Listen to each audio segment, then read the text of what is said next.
addiction. Northwood Recovery opened in September. It's located at 1071 Wellington Street West. CTV's Kimberly Fowler joins us live in studio with more. Kimberly. Well, Patricia, the clinic says they provide a multidisciplinary treatment team approach to help stabilize the lives of people dependent on opiates. The center prescribes drug alternatives, they provide social supports, and counselors are on hand to help patients on their journey to recovery.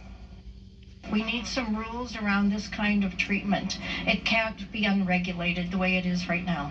Community activist Cheryl Parrott says businesses have seen a sharp decline since Northwood Recovery opened its doors in September. All of them have had issues with the clinic. They've had a lot of theft. They've had people in their business using drugs. No one is feeling safe. Parrott is going door to door in an attempt to put pressure on the privately owned clinic to put protocols into place for its patients to follow. We know it can be done right and well, and they are not. Ottawa councillor Jeff Leeper says residents have reported that the prescribed medications are not being used for their intended purpose.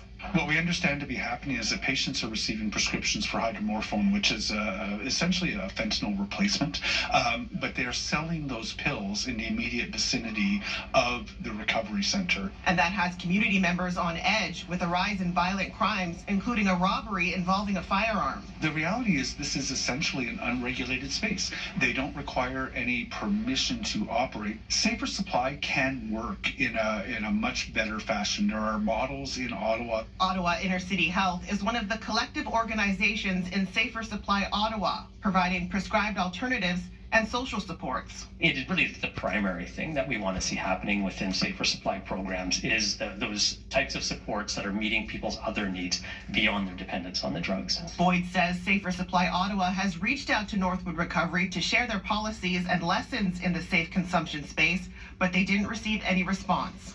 If we're wanting to support programs like ours to do what we need to do, but also, deter this type of a setup from happening.